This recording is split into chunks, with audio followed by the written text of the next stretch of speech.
ఆంధ్ర అరుణాచలం రాచపల్లి తిరువన్నమలై మహిమను తలపించే పవిత్ర క్షేత్రం శ్రీ రామానంద గురూజీ గారు స్థాపించిన ఈ ఆలయం శ్రీ అరుణాచలేశ్వర స్వామి కృపతో భక్తులకు ఆధ్యాత్మిక ఆనందాన్ని అందిస్తుంది. ఇక్కడ స్వామివారితో పాటు శ్రీ అపిత కుచాంబ అమ్మవారు, విఘ్నేశ్వరుడు, కుమారస్వామి, కాలభైరవ స్వామి, శ్రీ లక్ష్మీ హయగ్రీవ, దక్షిణామూర్తి, సూర్యనారాయణమూర్తి నవగ్రహాల ఆలయాలు కూడా దర్శనమిస్తాయి. ప్రతిరోజు పూజలు, అభిషేకాలతో ఆలయం భక్తులతో కలకల్లాడుతూ ఉంటుంది. అద్భుతమైన కట్టడాలలో 6 మండపాలలో దేవతల దర్శనం భక్తులకు మరుపురా అనుభూతిని ఇస్తుంది. ఇక్కడ అరుణాచల శివయ్య ప్రత్యేకంగా ముక్కోటి ఏకశిలా రూపంలో దర్శనమిస్తారు. ప్రతి సోమ శనివారాలలో పంచామృతాలతో ప్రత్యేక పూజలు, 9 లింగాల హారతులు ఎంతో విశిష్టంగా జరుగుతాయి. స్వామివారి ఎదుట అతి భారీ నందీశ్వరుడు, ఆయన వైభవాన్ని చూడడానికి 2 కళ్ళు సరిపోవు.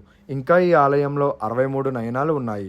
ఒక నయనం శివయ్యకు అతీతమైన భక్తుడు. అలానే ప్రతి ఒక్క నయనానికి గొప్ప చరిత్ర ఉంది. వాటి ఉత్సవాల కోసం 63 పల్లకీలు కూడా ఇక్కడ ఉన్నాయి. కనిపిస్తున్న అందమైన కోనేరు, హోమశాల, కృష్ణ మందిరం, గోశాల, శ్రీ రమణ మందిరం. ప్రకృతి మధ్యలో ప్రశాంతత వాతావరణంలో ఉన్న ఈ దేవాలయం అన్నవరం దేవస్థానం నుండి కేవలం 26 కిలోమీటర్ల దూరంలో ఉంటుంది. ఈ ఆలయం కాకినాడ జిల్లా ప్రత్తిపాడు నియోజకవర్గం NH5 నుండి 100 మీటర్ల దూరంలో రాచపల్లిలో ఉంటుంది. దూరం నుండి వచ్చే భక్తులకు వసతి సౌకర్యం కూడా ఇక్కడ ఉంది. ఒక్కసారి పవిత్ర క్షేత్రాన్ని దర్శించండి. మనసుకు శాంతి, జీవితానికి దారి దొరుకుతుంది.